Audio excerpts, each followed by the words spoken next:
Good evening. This is the January 22nd meeting of the San Francisco County Transportation Authority Community Advisory Committee, or CAC.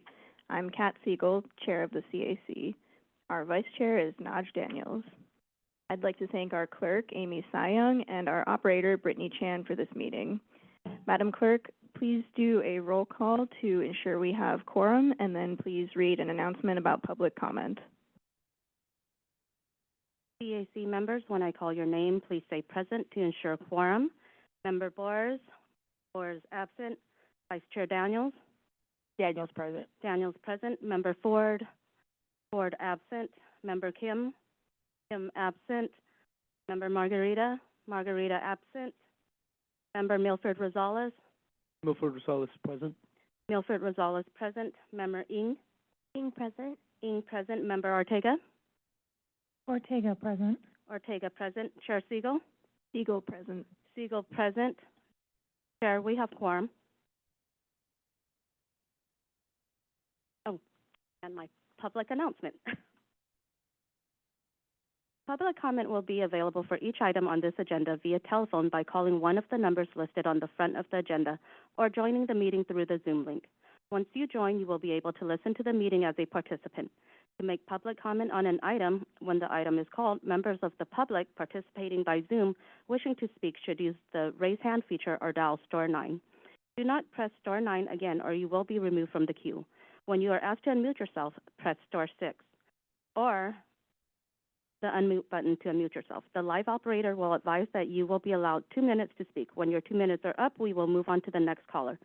Best practices are to speak slowly, clearly, and turn down the volume of electronic devices around you. Thank you. That concludes my announcement. Thank you so much. We'll go on to item 2, which is the chair's report, and this is an information item. Happy 2025, everyone. The Transportation Authority Board will have its first meeting of the year on January 28th, where they will have 5 new members joining and will hold elections for chair and vice chair for 2025, just like we'll do tonight. Thank you in advance to Amy for sending the CAC the Executive Director's Report and a link to the agency's 2024 annual report that will be presented at the board meeting next week. I also wanted to note that at our November meeting, member Milford Rosales asked about the future of SFCTA's trolley bus fleet, which I had also previously expressed interest in. And staff has advised that SFCTA's acting director, Julie Kirschbaum, is planning to join our February CAC meeting to speak on this topic as part of an anticipated amendment to the Prop L Muni Maintenance 5-year prioritization program, which is the vehicle, pun intended, through which this transportation authority funds Muni vehicles. Meeting management notes, CAC members, if you'd like to speak, you can indicate so by standing your name card on its end so it is pointing up.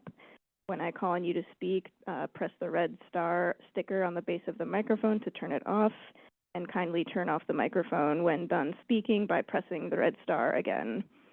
CAC members, please be sure to speak directly into the microphone so folks in the back of the room can hear you. Please do limit your questions to a max of 2 questions per agenda item. We've definitely had several meetings go very late recently, so really appreciate your help in keeping it to 2 questions. CAC members and folks in the hearing room, please turn off or silence all electronic devices and computer notifications during the meeting. That's it for announcements. Are there any questions or comments from CAC members on the chair's report? Is there anyone in the hearing room wishing to give public comment on the chair's report? Operator, is there any remote public comment on the chair's report? There is no remote public comment. Great. That puts us on item 3, which is election of chair and vice chair for 2025, which is an action item. At the November CAC meeting, the CAC made nominations for the 2025 officers, nominating myself as chair and member Naj Daniels for vice chair. The nominees have provided the clerk with a brief statement of qualifications and objectives for today's elections, which are included in the agenda materials. Let's take public comment before voting. Is there any member of the public in the room who'd like to comment on item 3? Thank you, Edward Mason. Regarding the chair and vice chair, I'm concerned about the policy regarding public comment. When we have an agenda item and there are multiple items under or sub-items, what is going to be the policy regarding public comment? The state law allows 5 minutes, but we have been always 2 minutes. And then sometimes when you have multiple items on one agenda item, there's really not sufficient time. So I think we need to have some degree of disclosure before we vote. Thank you. Thank you for your comment. Is there any remote public comment? There is no remote public comment. Great. Public comment on item 3 is closed. Let's see. I understand from staff that we just need a motion and no second this evening before voting on nominations. Would someone like to make a motion to elect myself as chair? Moved by Member Milford Rosales. Let's see. Madam Clerk, could we have a roll call vote, please? On the motion to elect Kat Siegel as chair for 2025, Member Bars. Bars absent. Vice Chair Daniels. Daniels, yes. Daniels, aye. Member Kim. Kim absent. Member Margarita. Member Margarita, aye. Margarita, aye. Member Milford Rosales. Member Milford Rosales, aye. Milford Rosales, aye. Member Ng. Member Ng, aye. Ng, aye. Member Ortega. Ortega, aye. Chair Siegel. Siegel, aye. Siegel, aye. There are 6 ayes. The motion carries. Great. Thank you so much. I appreciate all your support and looking forward to working together again this year. For Vice Chair, could I get a motion to elect Member Daniels as Vice Chair? Moved by Member Margarita. Madam Clerk, could we please have a roll call vote? On the motion to elect Najuwanda Daniels as Vice Chair for 2025, Member Bars. Bars absent. Member Vice Chair Daniels. Daniels, aye. Daniels, aye. Member Ford. Ford absent. Member Kim. Kim absent. Member Margarita. Member Margarita, aye.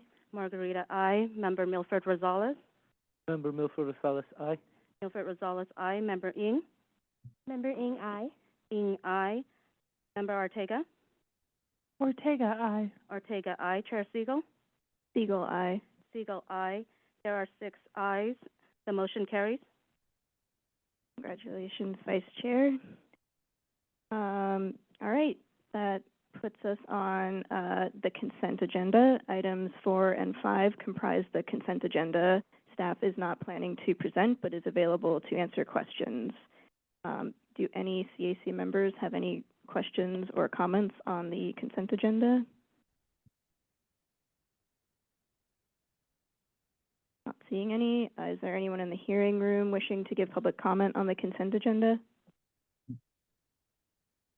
Is there any remote public comment on the consent agenda?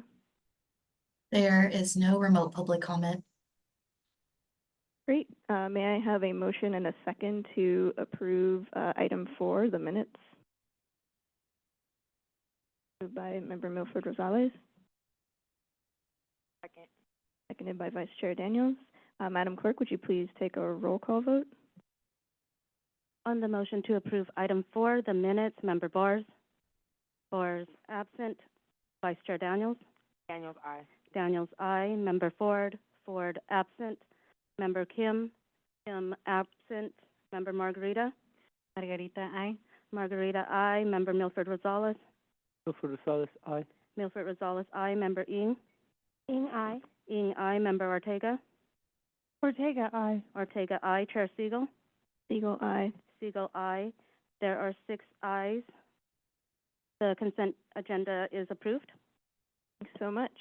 That puts us on item 6, adopt a motion of support to allocate $5.2 million in Prop L funds with conditions for 5 requests.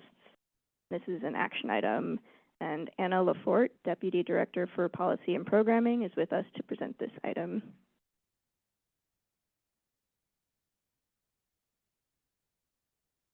Good evening, CAC members. Anna Lafort, Deputy Director for Policy and Programming, and I am going to share my slides.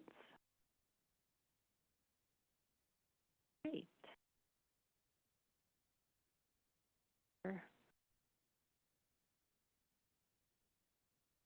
5 requests to present to you tonight from a couple of different project sponsors. So the first request is from Caltrain, from PCJPB, for $2.4 million, and this is a contribution that SFCTA makes with Prop L funds to help offset the City and County of San Francisco's local match contribution to Caltrain's capital budget. Overall, Prop L funds are leveraging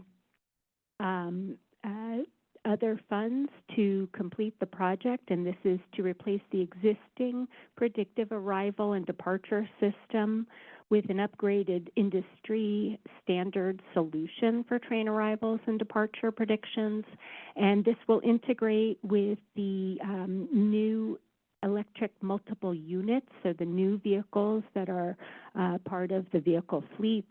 And it will allow, the new system will allow it to process the vehicle locations and to display the train predictions information on station signage, so the variable message signs, as well as the Caltrain website and other third-party apps like Google Maps. Next request is from SFMTA, and this is for bike facility maintenance. And you can see some of the types of improvements that would be done with these funds. This is to maintain the safety features for the green paint, for the bike boxes, and for the green bike lanes. It would also be used to replace the traffic delineators that are being installed as part of various different projects, including quick build projects. And so these are those delineators that buffer bikes from traffic. And the public can request locations by the SF311 facility that the city employs to collect requests from the public. SFMTA also identifies these locations in the field as well. The next request is from SF Public Works, and this is for a project to construct curb ramps at 6 intersections in districts 3 and 5 for a total of 14 curb ramps. This is a project that would involve sub-sidewalk basements at these locations, and so the cost of the project is reflective of the intensive underground work that is required in order to have the improvements at street level. Several of the locations, half of them, are also being converted from painted safety zones to the permanent infrastructure as well. And the locations are primarily identified through inspections and public requests. And also I had mentioned that these are recommended by MTA for conversion for 3 of these locations. And the specific intersections are shown in your packet materials as attachment 2 to the memo. These next 2 requests are from the neighborhood program under Prop L. This first request is for Dubose Triangle Slow Streets study, and this would assess converting existing shared bikeways on Sanchez between Market and Dubose and Steiner, on Sanchez from Market to Dubose and Steiner, DuBose to Waller into slow streets, and also looking at any corresponding traffic circulation changes that might be required. And it would also look at opportunities for better connections for north-south bike connections through the triangle area. And this is a map of the project area and also outlining what would be studied with this project. Since it's a neighborhood program, MTA would be reporting back to the SFCTA, CAC, and board with a final report expected in early 2026 for approval. And then the last request, or the second of the neighborhood program requests, but the last of the 5 requests to present to you tonight is for the design phase of new traffic signals on Lincoln Way at 45th Avenue and La Playa Street, and this is to enhance traffic safety and improve right-of-way allocation. The scope of work that goes along with a new signal project involves all of the signal infrastructure, like the signal heads and the mast arms and poles, as well as the pedestrian countdown and the accessible or the audible pedestrian signals that are also going to be installed, as well as curb ramps. And so this is for the design phase of the project, and the construction phase of the project would be funded by a federal grant from the Metropolitan Transportation Commission. And these signals are recommended in light of the closure of the Great Highway that was passed by the voters in November of 2024 to adjust to the traffic impacts in part. And with that, we have project managers here that are available to answer questions. Thank you. Thank you so much for the presentation, Deputy Director Lafort. Member Ortega? Hello, I have a pretty specific question, so if this needs to be sent as a later answer, I'm happy to receive it. It's regarding the project bicycle lane maintenance.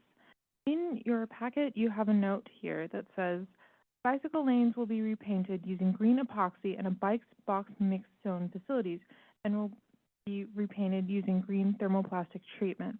While a more durable material, green thermoplastic is considerably more expensive than green epoxy. Thank you for including that. I think that's part of my question, which is one thing I've noticed, and perhaps this is just me and I'm willing to admit it, is the green paint can get very slick when it's wet. And I would love to understand these two different materials and how they work under wetness and slippage, especially in the lanes such as the bicycle lane where you actually have a very thin contact area. Again, this can be moved to an offline discussion. I think this is more of an interest question, but I do feel like if we're going to keep painting streets, it's important to make sure we're studying them under all weather conditions, and I just want to verify all of the weather conditions that we have been looking at for this paint. Thank you for your question. Before I defer to the SFMTA Signal Program Manager, among other things, let me just see if there's a bike program manager online who would like to speak to questions Sure. from Member Ortega. Can you hear me? We can. Okay, hi. This is Matt Lasky. I'm the bicycle program manager with Livable Streets at the MTA.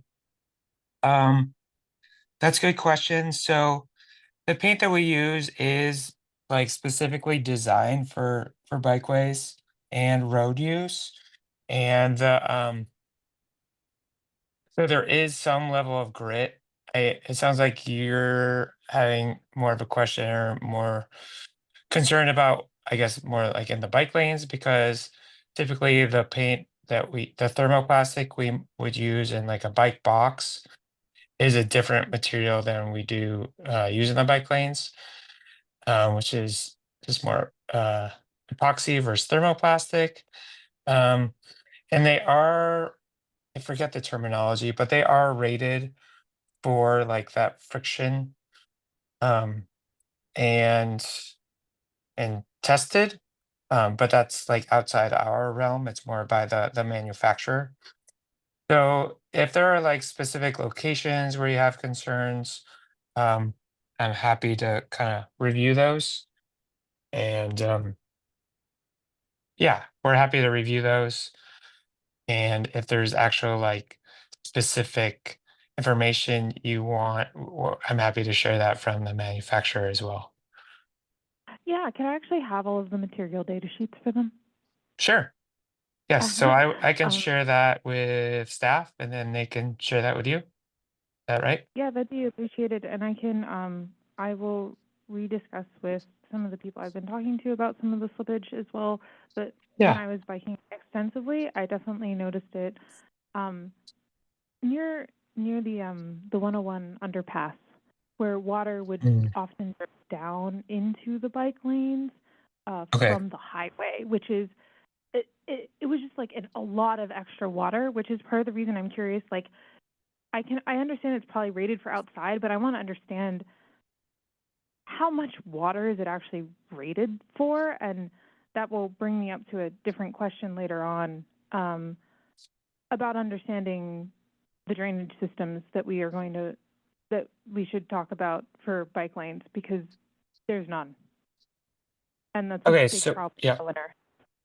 So That's not for now. That's for a later okay. item. I can share that information. If it's dripping down from the freeway, I I have a strong suspicion that it's actually like the water and the oil coming from vehicles that are causing that, which, doesn't make the biking better. But it's I'd say less of an issue with paint, and maybe there's something else we could think about in that regard, but happy to share the information along.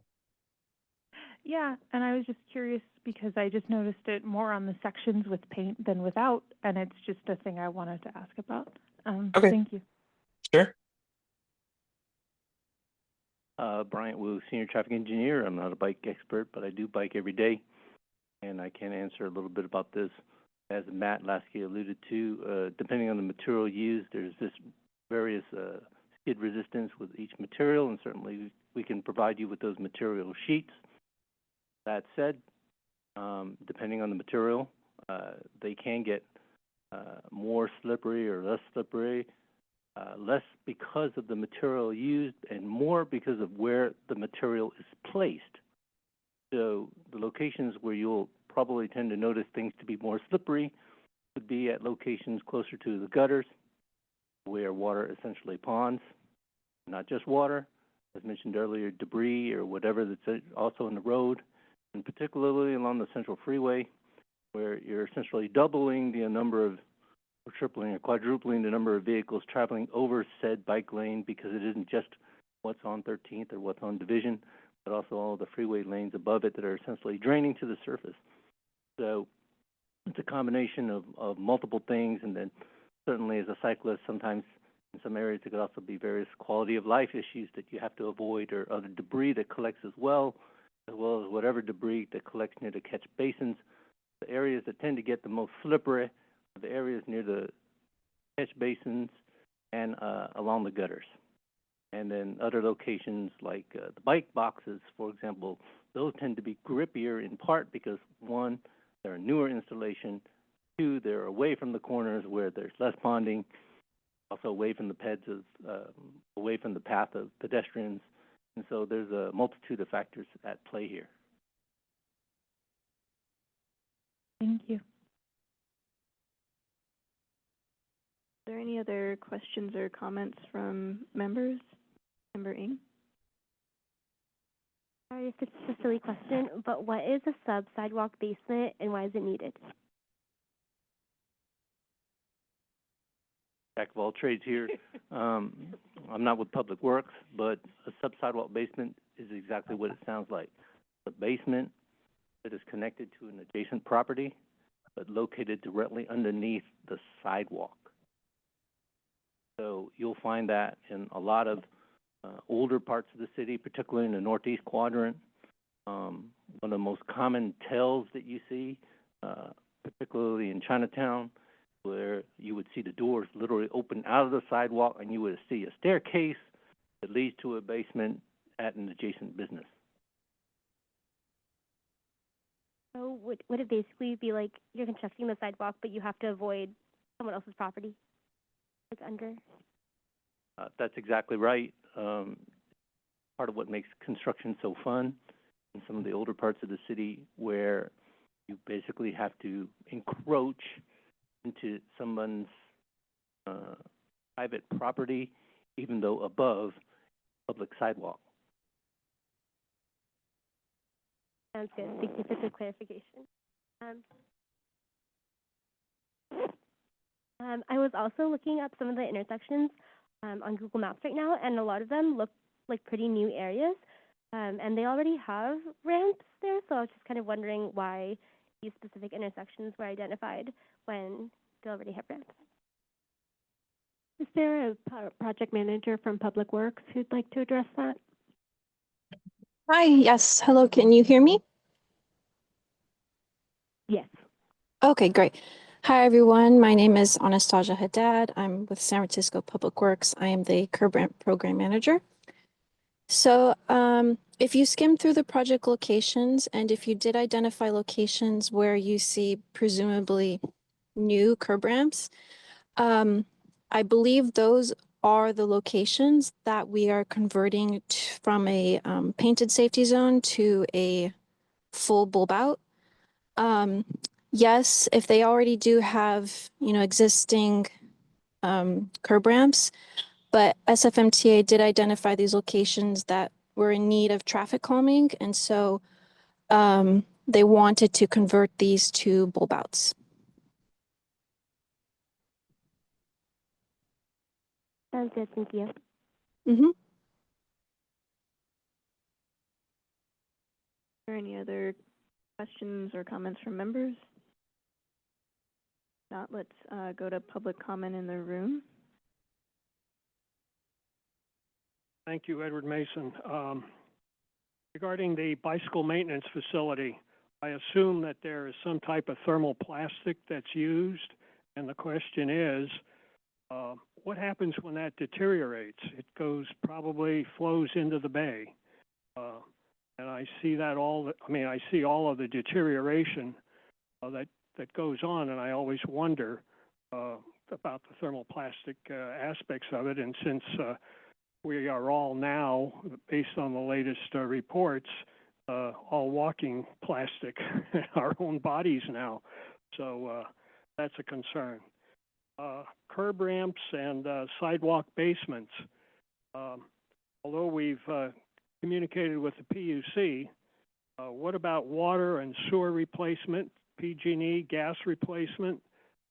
And the reason that I bring the question up, on 24th Street, we're going in and replacing the sewer lines and then going in and tearing out the existing curb ramps, putting in new curb ramps. And so this does not go well for public relations on spending funding.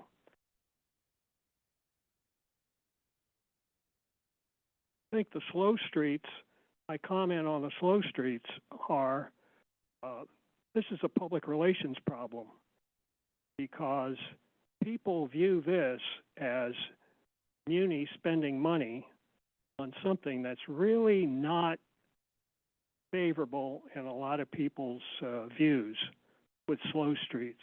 People view slow streets as being disruptive to being able to get around the city, although that's the pros and cons of what's going on. And in light of the upcoming fiscal problems with muni, people don't recognize that you have different colored money.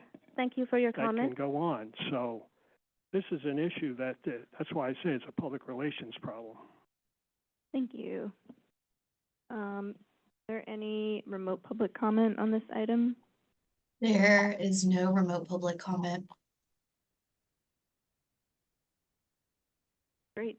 Public comment on this item is closed.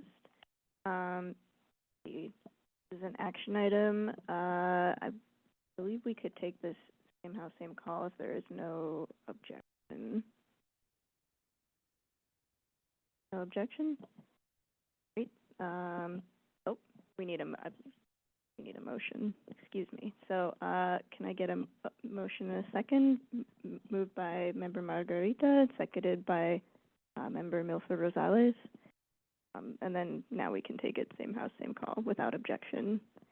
Great, the item is approved. Thank you so much. That puts us on item 7, adopt a motion of support to adopt fiscal year 2025 to 2026 Transportation Fund for Clean Air Local Expenditure Criteria. This is an action item, and Mike Pickford, Principal Transportation Planner, is with us to present this item.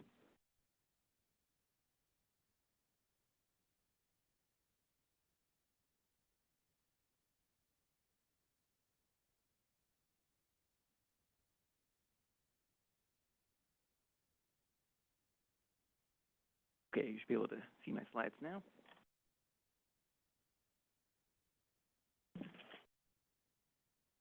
So the Transportation Fund for Clean Air is a grant program that for projects that reduce emissions from motor vehicles beyond any current requirements in order to improve air quality. Revenues come from a $4 surcharge on motor vehicle registrations in the Bay Area, and the revenues total about $22 million around the region. 60% of the TFCA funds go directly to the Air District for grant programs that they administer at the regional level for projects like shuttles and EV chargers, and then 40% of the funds are returned to the counties proportionally to the number of cars registered in those counties. And the Transportation Authority administers those funds here in San Francisco. And we program these funds through an annual call for projects. For this year, we expect to have approximately $650,000 available for eligible projects. The Air District establishes eligibility requirements, including the specific types of projects that this program can fund. But the county managers of this program, like the Transportation Authority, are required to adopt local expenditure criteria each year that help guide the selection of specific projects. And that those local criteria are what we're discussing today.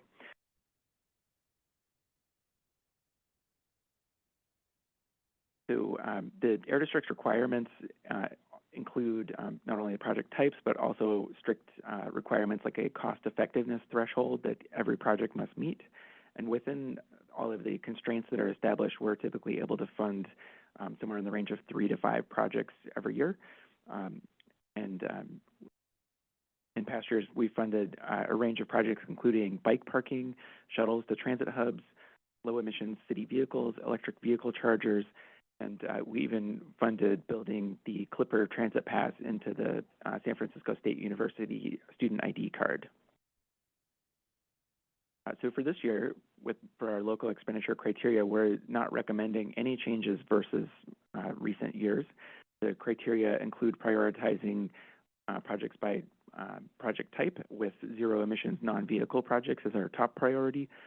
So that would include things like bike facilities, followed by shuttle services, and then alternative fuel vehicle infrastructure. So that would be things like EV chargers, and then other projects at the end. We have, in addition to the type of project, we include, the criteria include a lot of other factors, including demonstrated community support, like being recommended in a community-based transportation plan, benefits to equity priority communities, whether the project is located in that community or provides benefits to populations that live in that community. One interesting thing about the Transportation Fund for Clean Air, private entities are eligible for a couple of types of projects, for the alternative fuel vehicle projects and for infrastructure projects. So that would be replacing fleet vehicles with lower emissions vehicles or installing electric vehicle chargers. Since those would be private projects, the board approved a requirement that any project from a private entity would be required to provide basically equal amount of funding. So if they're asking for public money, they need to be contributing some money to the project as well to make sure that the public's getting a good value. So once the local expenditure criteria are adopted, we would release our TFCA call for projects by March 7th, and we would then receive applications from any project sponsors, and then we would return to the CAC in May with our recommendations, and then the board in June. With that, I am happy to take any questions. Great, thank you so much for the presentation. Are there any questions or comments from members?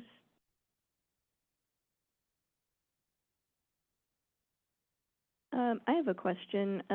What category would a project that incentivizes transit ridership fall under? Would it be under other at the end there?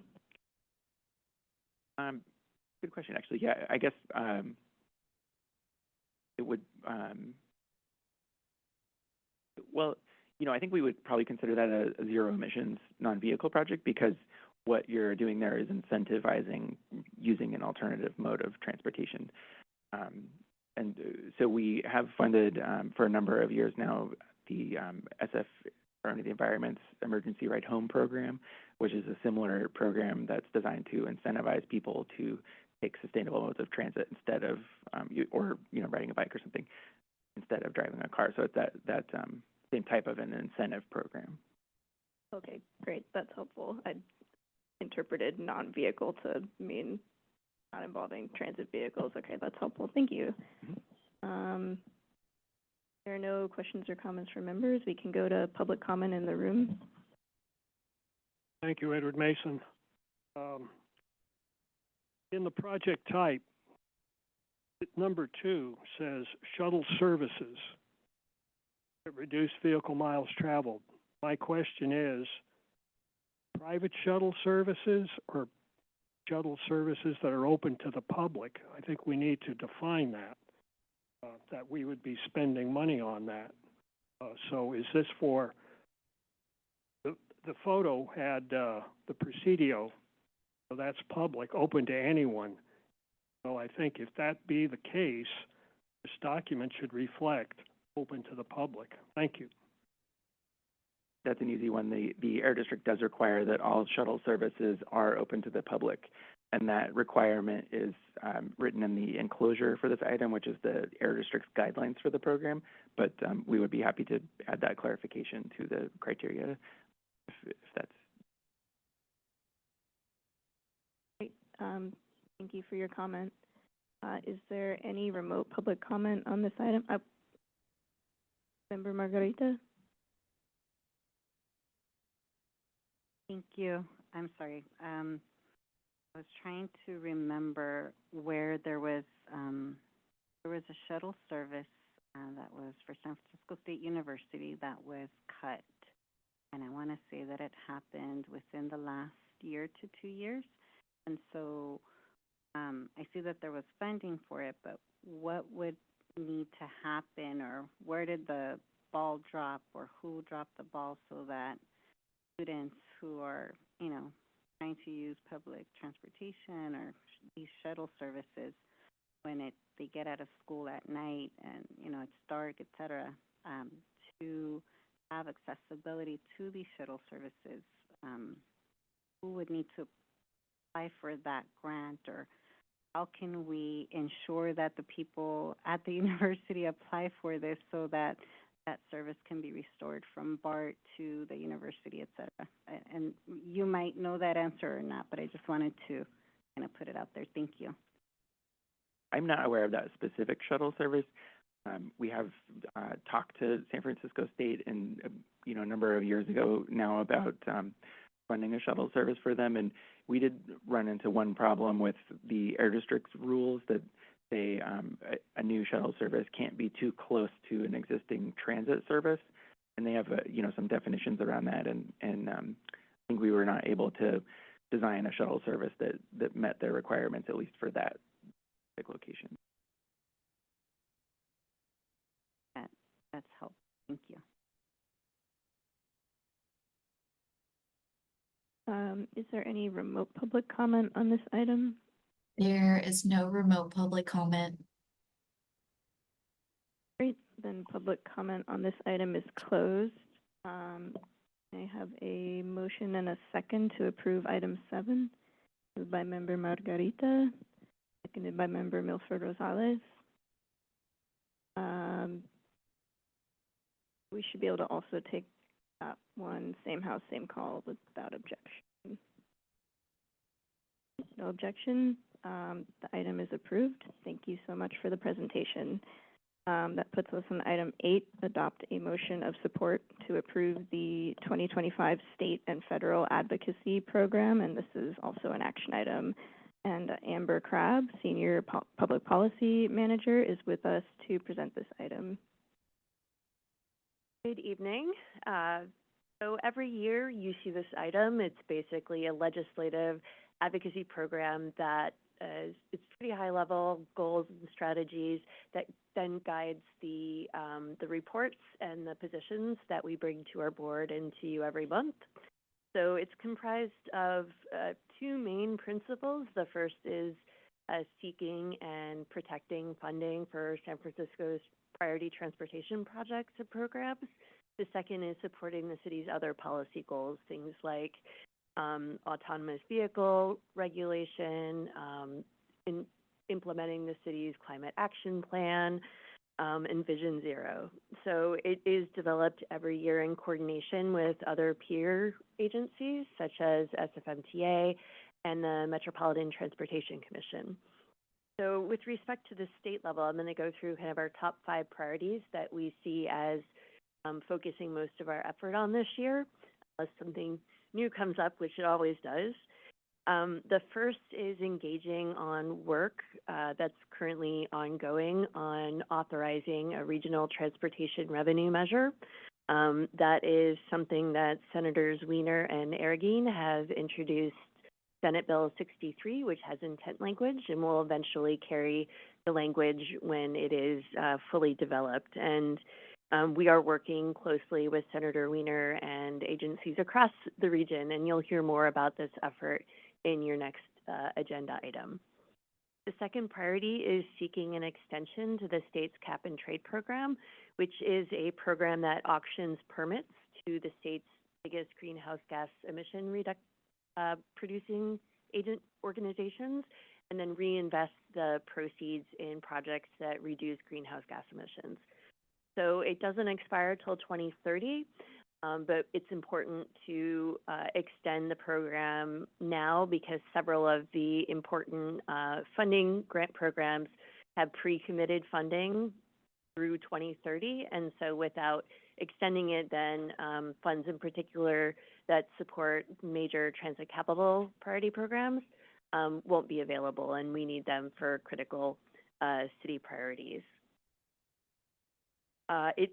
Cap and trade is also one of the possible sources being looked at outside of the regional measure for helping with transit operator shortfalls. So that'll also be part of the discussion.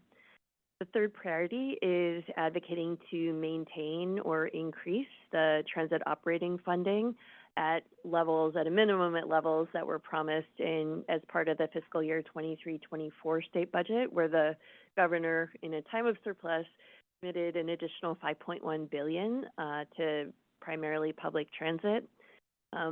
Of that, $445 million of it, regional formula money that the Metropolitan Transportation Commission gets, has been committed to help with the transit fiscal cliff and operator shortfalls. So while the governor's January budget forecast was optimistic in projecting a modest surplus, that was before the devastating wildfires in Southern California.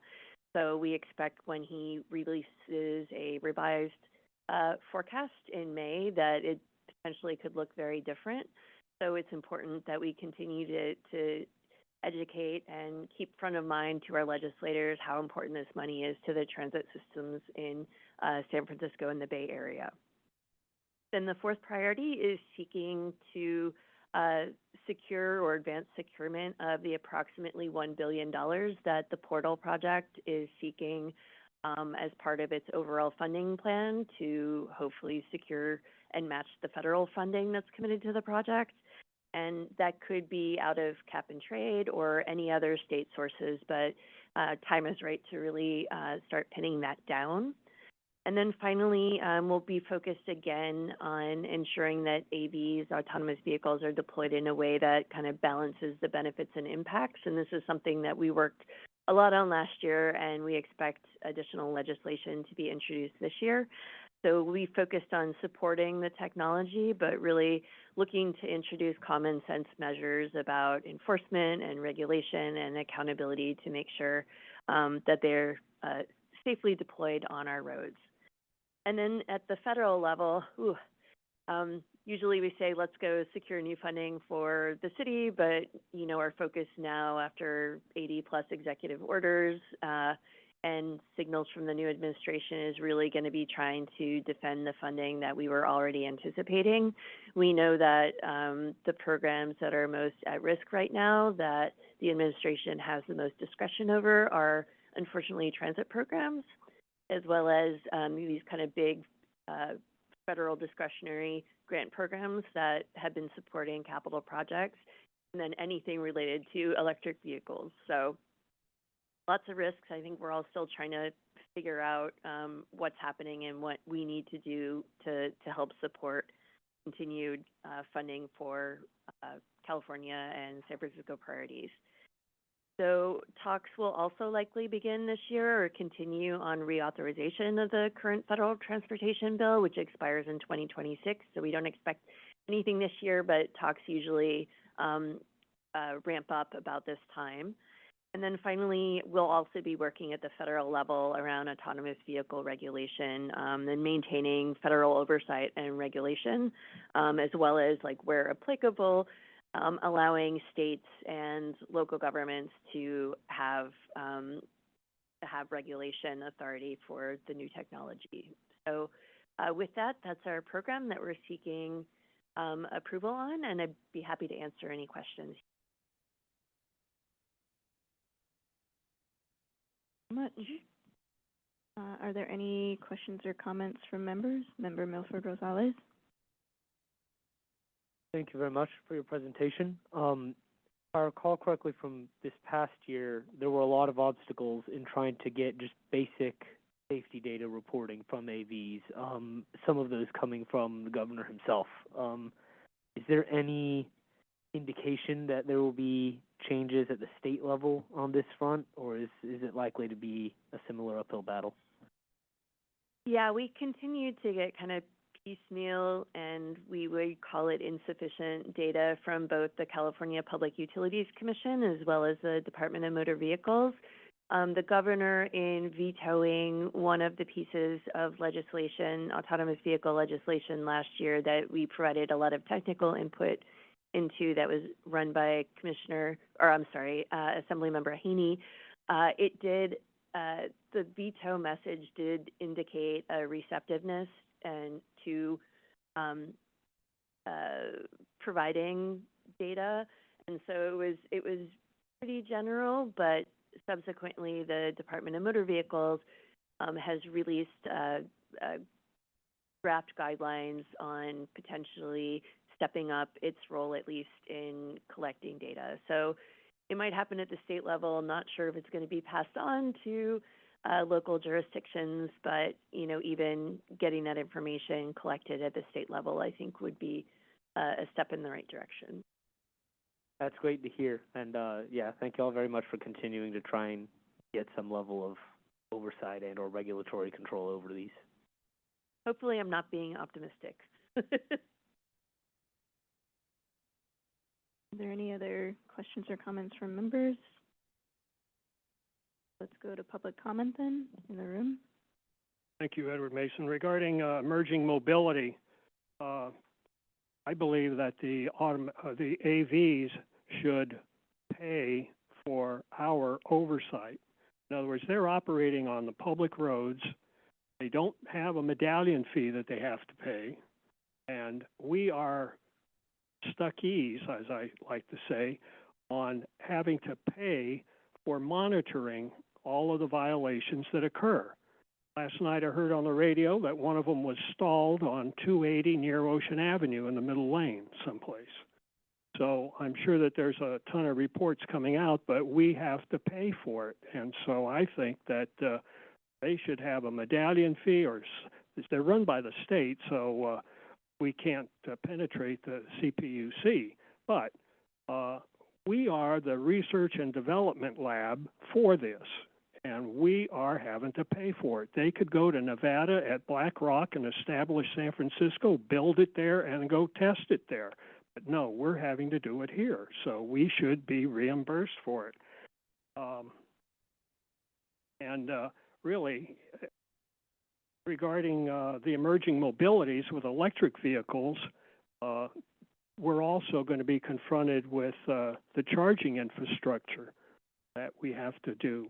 So whether you transition existing light poles to transition and plug them in at the curb, because you've got many people that will be buying electric vehicles and not being able to charge it in the garage because there is no garage. So that's going to be something to see how that's going to evolve. So every time I see emerging mobility, I always feel that we, the taxpayers, are having to pay the freight for it when the research and development should be handled by the individual Thank you for your companies. comment. Thank you so much for your comment. Is there any remote public comment on this item? There is no remote public comment. Great, then public comment on the item is closed. Can I get a motion and a second to approve this item? By Member Milford Rosales. Seconded by Member Margarita. And take the same house, same call without objection. Great, the item is approved. Thanks so much for the presentation. Thank you very much.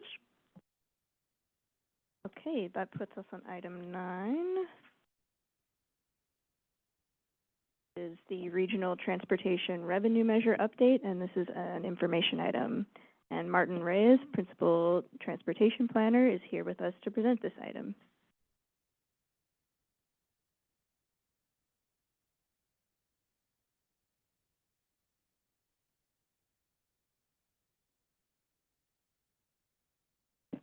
All right. Good evening, CAC members. Martin Reyes, Principal Transportation Planner. I'm going to be providing a brief update on the Regional Transportation Revenue Measure with a focus on the scenarios that are currently being explored.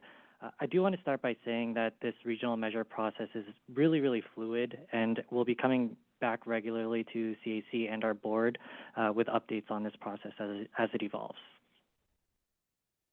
I want to start out with a quick recap of the operating shortfalls that major operators are going to be seeing in the next few years.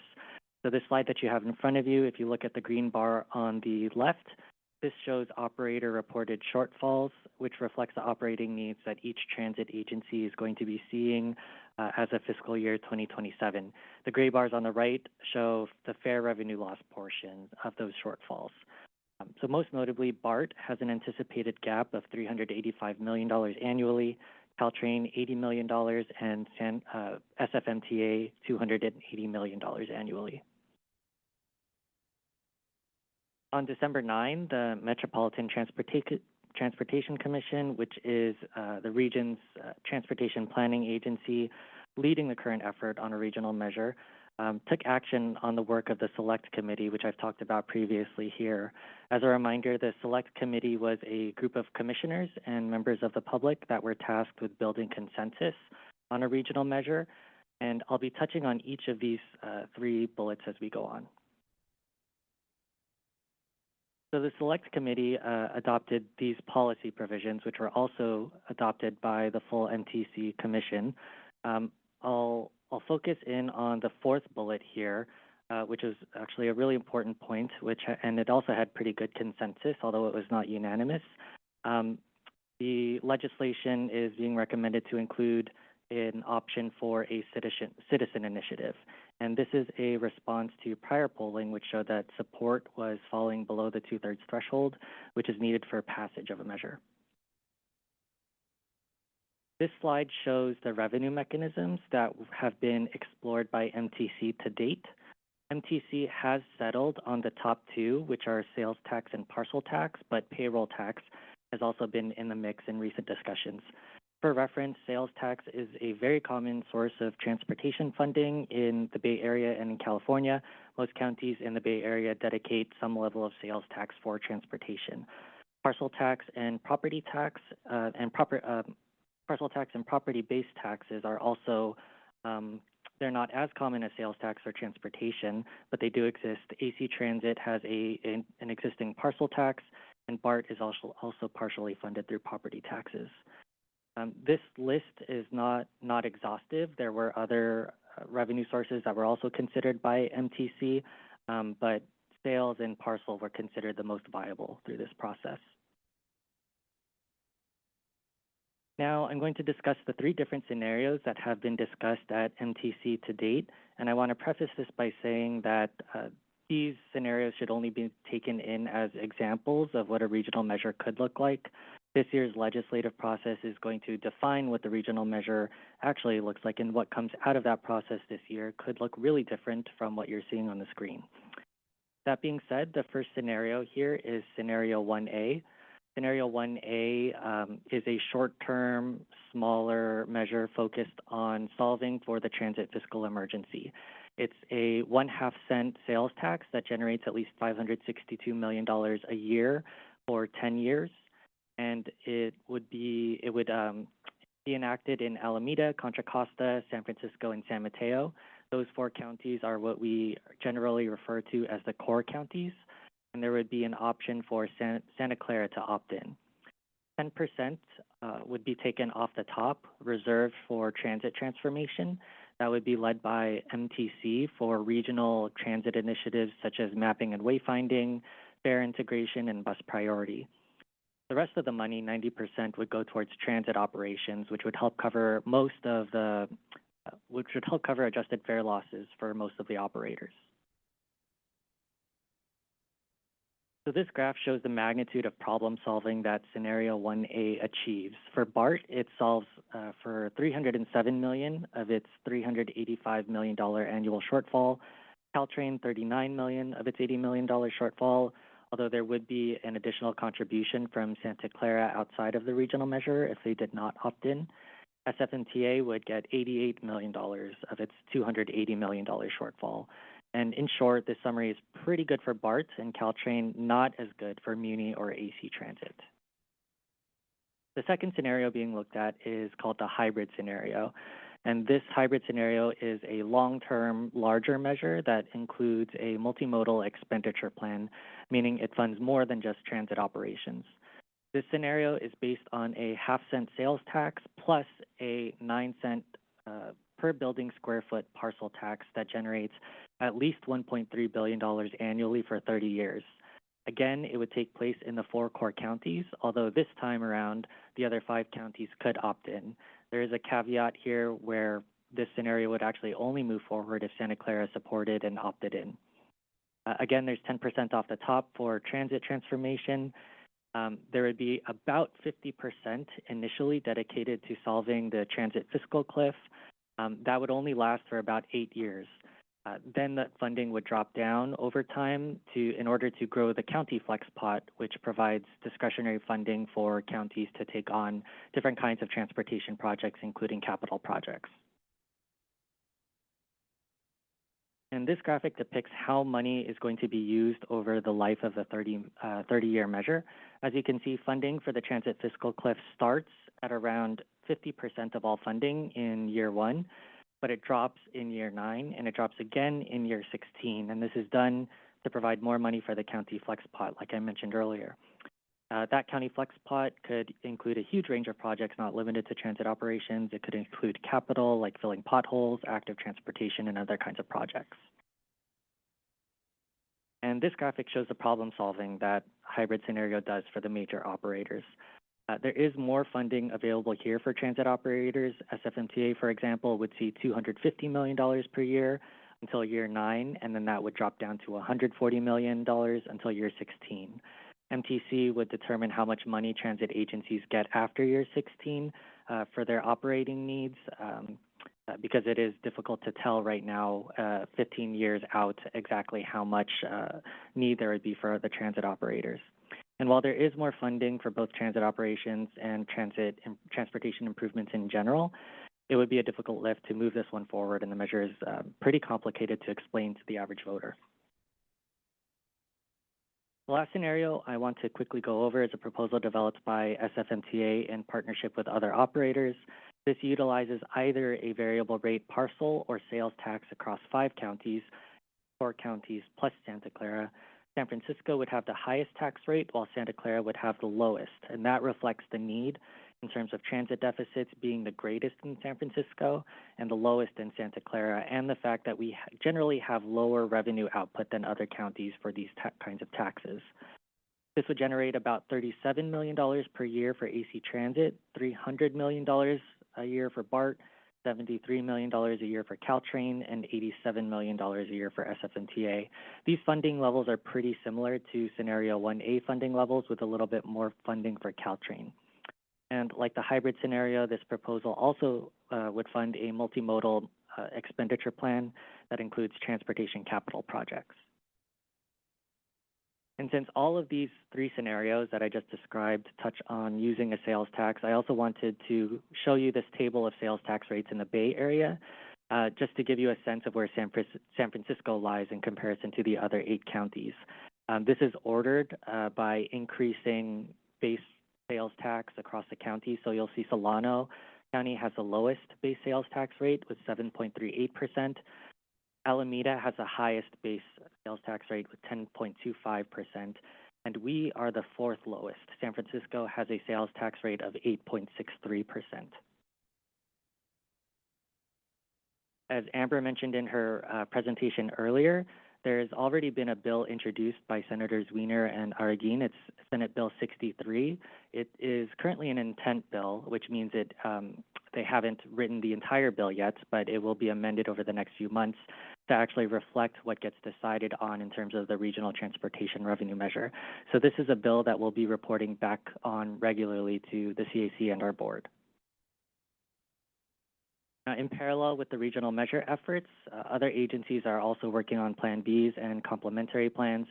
These backup plans are really important since a regional measure bill might not actually be successful, similar to last year's Senate Bill 1031, which was paused. BART conducted polling in this past September, and they might be seeking legislative authorization this year to introduce a new tax. Caltrain is also doing some polling too. They may also pursue legislation to get authority to introduce a tax for Caltrain. And SFMTA is convening their muni funding working group. They actually have a meeting tomorrow to discuss new revenue options. And SFMTA hopes to wrap up this work by early 2025 and begin implementing whatever recommendations come out of it. And this last slide here is just a quick overview of the schedule that we're going to be following for this year. So legislation for the regional measure has already been introduced, like I just mentioned. It needs to pass both the Assembly and Senate by this September. MTC and SFMTA are jointly doing some polling right now on the options that I just mentioned. We expect to see those results in February, and if legislation is successful this year, we would see a regional measure on the ballot in November 2026. And with that, that's the end of my presentation. Happy to take questions. Thank you so much. Member Ortega? Hi, thank you so much for the presentation. Always good to keep up to date on this stuff. One of the things I'm curious about, I know we've had a lot of presentations on this, so just if you could give me a really 5-second answer, why is SFMTA's shortfall so much higher than the rest of the transit agencies? I feel like when we've looked at ridership graphs in the past, SFMTA is doing much better in terms of ridership than Caltrain or BART recovery. So that number is just not making sense in my head, and I can't recall. No problem. It's a great question. BART and Caltrain have historically relied on fare box recovery for most of their funding. SFMTA is a little bit different. In addition to fare revenues, they also heavily rely on general fund and parking revenues. And general fund and parking revenues have taken a big hit as a result of the pandemic due to work from home and other changes in travel behavior. So while BART and Caltrain are really affected by fare revenue losses, fare revenues only make up a portion of SFMTA's budget, and we haven't recovered as much funding through the general fund and parking revenues, which is why their deficit seems to be appears differently than BART and Caltrain's does. Thank you. Yeah, I couldn't remember, and I know we discussed it at some point, and I was like, wait, this is only fares. That's why it's so drastic on this graph. Then you mentioned, and this is more of a curiosity question, you mentioned on your SFMTA/operator proposal slide that San Francisco tends to see a lower revenue output, the variable rate parcel or sales tax multimodal expenditure plan. Why is that? For example, a half-cent sales tax in San Francisco generates about $100 million. That's similar to what we have under Proposition L right now. But if you look at, for example, the need that San Francisco has just for SFMTA, that's about $280 million. And so it doesn't change that much when you go to parcel tax either. It's just the amount of money that we can generate compared to the need that we have in San Francisco are just so far and apart that it takes a much higher rate in San Francisco to really make a dent in that shortfall. Sorry, you have to hit your mic one sec. Would you mind, the other half of that equation is the fact that a half cent in SF generates a lot less than a half cent in another county. Could you maybe spout one or two examples of that? Yes. So if you compare, what would be a good example? I can't remember if it's Alameda or Contra Costa, but a half cent in San Francisco generates about $100 million. Either Alameda and Contra Costa, they generate about $200 million for that same half cent. So you can see in a scenario where everybody introduces a new half cent sales tax, the amount of revenues generated by each county will really vary. And when you go to Santa Clara, that increases more. So I believe something around $300 million for that same half cent. So for San Francisco to really make a dent in what is the highest share of transit operating shortfalls, we have to have that higher tax rate that a variable tax rate allows. Okay, and that's partly just because the size of San Francisco compared to the size of Santa Clara and Alameda? Generally, yes. It's the amount of taxable sales that are occurring in that county, which is related just generally to population, how many people are coming in for business and just spending money in the city. Okay, thank you. Yeah, that's, I think, all of my questions. I was just wanting some clarifying points about why the differences are so drastic from county to county. Great, Member Ortega, they're great questions. We'll do a little fact sheet. This is very short. Also keep in mind, Muni carries more than half of the region's ridership. And I think our factoid is also 60% of all the regional trips have one end in San Francisco. So we get sort of the trifecta of things that are causing our deficit to be relatively bigger and harder to cover. But we would say it's worth it, given we're carrying most of the region's riders.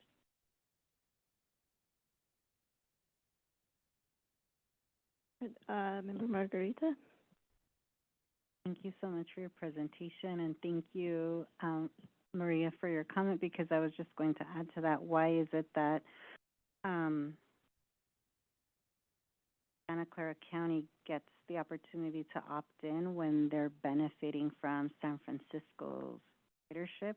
And also AC Transit goes through Palo Alto, Milpitas, Santa Clara. In Santa Clara County, what gives them the choice to opt in or not? And then my last question, which is probably not going to be popular, but is there any way that you can provide us a report as to how much is going into overtime versus like hiring more workers so there's less overtime?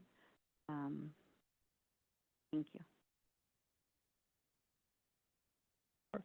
Well, thank you, Member Margarita. On your second question, we can pose this question to SFMTA and see if we could circulate that information, whatever answer we get back. On your first question on Santa Clara getting to sort of opt out, essentially, I can tell you that was not our first choice. We would prefer Santa Clara to be in the regional measure. If you remember last year when Senate Bill 1031 was still in play, Santa Clara was intended to be part of the core counties, essentially participating in the regional measure like everyone else. They were not as thrilled to participate, I would say, and at the legislative level, they ended up having a lot of pushback, and that's part of how Senate Bill 1031 died last year. This time around, Santa Clara has indicated that they wish to instead put up their own, contribute funding to the fiscal cliff through a reauthorization of one of their existing measures. So they have committed to funding BART and Caltrain, determining whatever their fair share contributions are, and then folding that into a reauthorization of one of their existing sales taxes. Right now they have about 3 or 4 existing sales taxes. If you wanted to put them in, we would need to get support from the legislators that represent them, but they also would probably prefer having them run their own measure, essentially. So in short, Santa Clara legislators were very against participating in Senate Bill 1031. So this time around, it's sort of a lesson learned. Santa Clara would rather be on their own, contributing through their own measure. And I would just add a part of what Martin just finished to your really good question, Member Margarita, is that CTA and the South Bay have expressed interest and a willingness to contribute to the regional operators, but want to control their own destiny with their own. Just one follow-up to that, which I forgot to mention, is why isn't Marin County being included at all? Yes, so that is also a topic of discussion. I'm trying to remember exactly. This question came up, Maria. I don't know if you remember, but I think a lot of the discussion was based around how a lot of the issues are focused in these 4 core counties. So BART, Caltrain, and SFMTA in particular make up the sort of bulk of the transit fiscal deficits for the Bay Area, and that's really concentrated in those 4 counties, 5 if you include Santa Clara, which we just discussed. Marin does see some significant deficits in terms of Golden Gate Transit. I believe their shortfall is somewhere around $90 million, but through discussions at MTC, it was sort of decided that the focus would be the 4 core counties plus Santa Clara. Maria, I don't know if you remember, anything else around those discussions. Someday we'll get new mics. Everything Martin said, plus a couple other considerations. The train up there, SMART, needs to reauthorize, and that's a Marin-Sonoma measure. So kind of like VTA, they didn't want to compete and just wanted to focus on that. And that was another factor that blew up the bill. And then the other calculus is, aside from the 4 counties, counties, if we're going to add more counties on, you want them to help get a measure passed and not drag it down to fail. Marin's probably not going to help pass the regional measure. I think even in options that Martin described where there are opt-ins, I believe the intent is for the MTC to be able to evaluate whether adding that county in will help a measure pass or at least not hurt it. Makes sense. Thank you, Maria. You could say the same thing for the other North Bay counties too. Even if they opt in, there would still be a decision to make depending on what polling says. If the regional measure performs better, sort of focusing on the core counties as compared to a scenario where all 9 counties participate, it's a decision for MTC to make sure we have the best chances possible of moving a measure forward. Member Ortega? If I could ask just sort of one more, I'm not going to call it a blue sky question because that feels very happy. That's not really what this is. But one of the questions I'm curious about, if it's been discussed, is a combination of the administrations of Caltrain and BART. Because I feel like one of the things that tends to add to fiscal debt is the amount of overhead you have to have. And I'm not really in favor of this. I want to be like, these are people's jobs. I understand that, and I'm not really loving this suggestion, but I just want to understand if this has been discussed. Because if you have overhead and kind of combining the two, you're also consolidating the debt, which might make it easier to sort of figure out how all the funding is. And I feel like BART and Caltrain, I'll admit, like when I first moved to the Bay Area, the fact that there were 3 separate transit agencies just was phenomenally confusing to me and the space that we're in.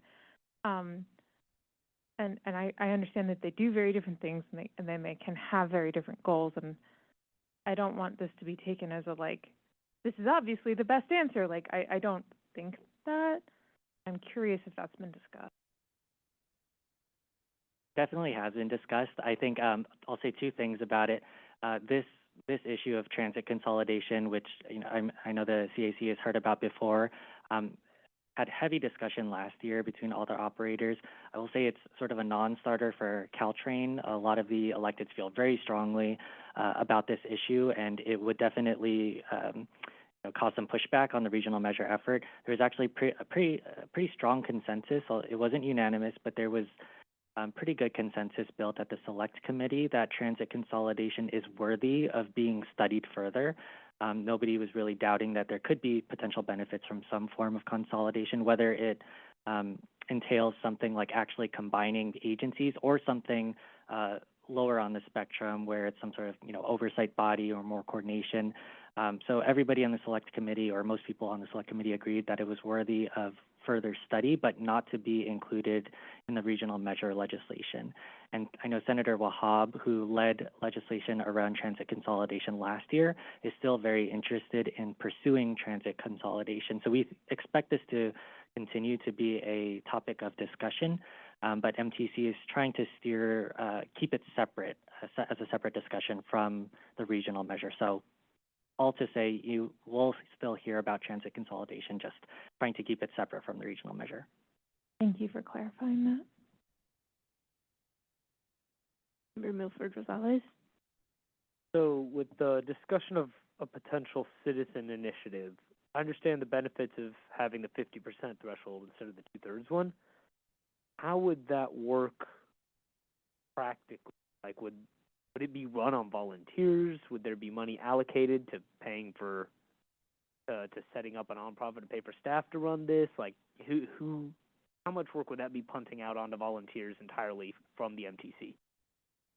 It's a great question. I think something we're trying to learn about through this process too. In general, MTC is sort of framed it as part of legislation.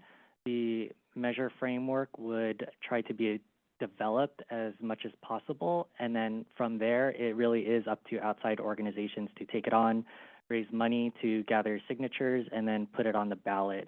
At that point, MTC agencies would sort of have limited involvement in actually running the measure. It would pretty much be entirely up to volunteers and whichever organizations would like to take it on to raise money and campaign for it. All right, thanks. That makes it a lot less attractive than it seemed at first.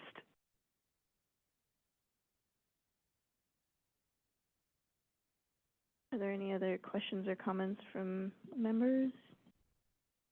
I have a couple of questions. I was wondering if you could speak a little bit more about the hybrid scenario you mentioned. It seems like a big lift, maybe not particularly feasible and hard to explain to voters maybe. It seems to me like it's the most favorable for all the operators. So I was wondering if you could speak a little bit more to what you see as the obstacles there. Part of it is that the way that MTC is framed, the hybrid scenario, is that it would only move forward if Santa Clara opted in. And Santa Clara has already made it pretty clear in public meetings that they do intend to contribute to BART and Caltrain, which I know is very much appreciated across the region, but they would like to do it on their own terms through a reauthorization of their own measure. So if they don't opt in, then the measure doesn't move forward as a whole. And one of the other reasons that that's important is because Santa Clara also generates so much more money than the other counties that have the opportunity, that have the ability to opt in. So like I mentioned earlier, Santa Clara could generate over $300 million a year with a 0.5-cent sales tax. That really dwarfs actually the amounts of money that could be generated through other counties like the North Bay counties.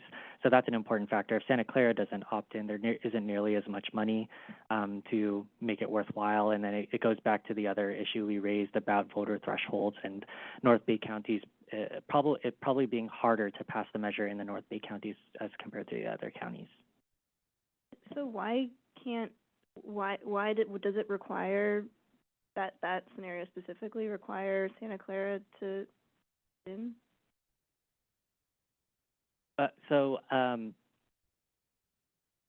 You're asking why it requires this scenario to opt in, where scenario 1A doesn't require them to opt in.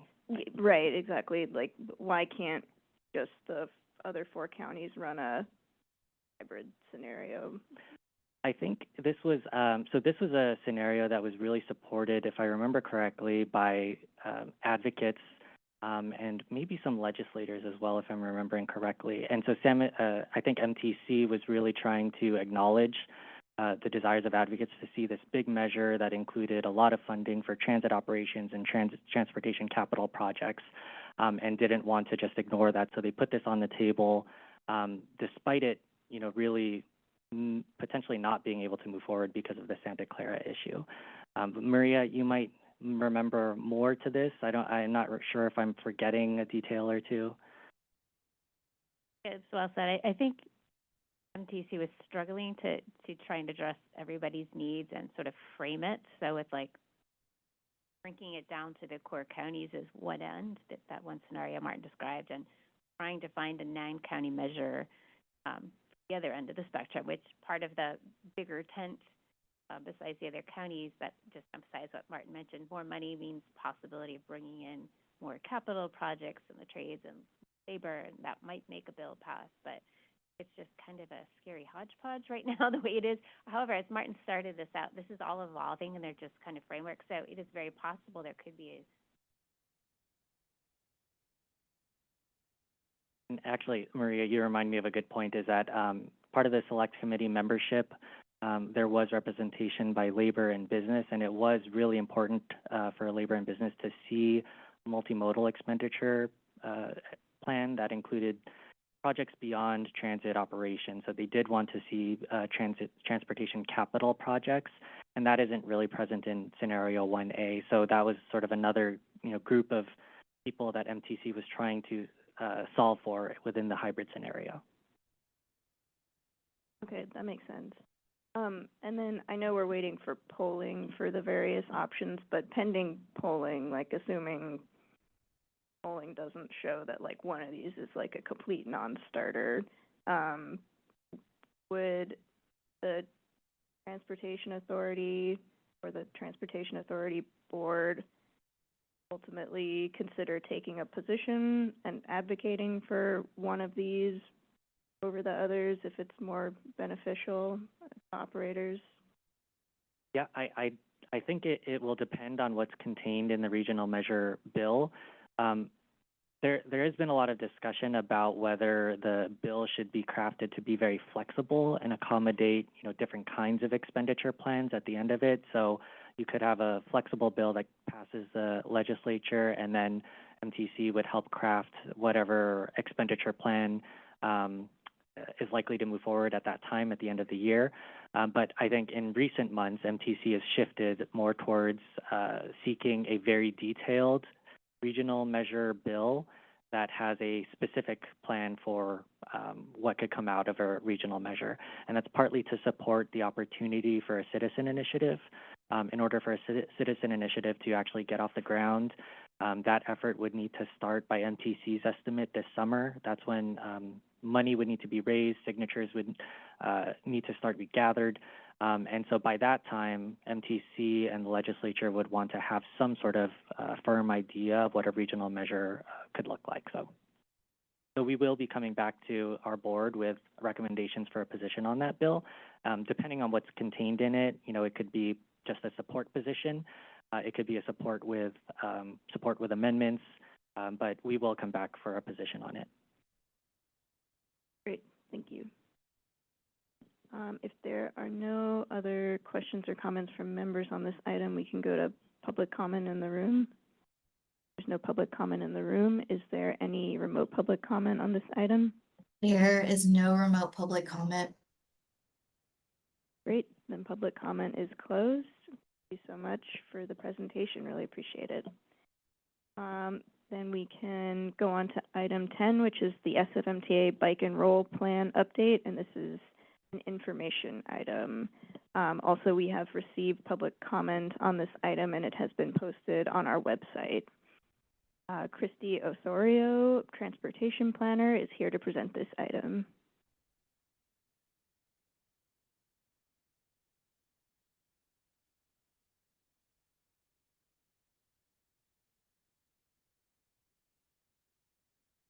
Thanks. Good evening, members. My name is Christy Osorio. I'm a project manager at SFMTA on San Francisco's Biking and Rolling Plan. Tonight, I'm going to give you a really high-level overview of our Biking and Rolling Plan. This is about a 280-page document, so I'll walk through a bit of our background and hopefully take questions at the end. This is a snapshot of where we've been. We started this process in January 2023.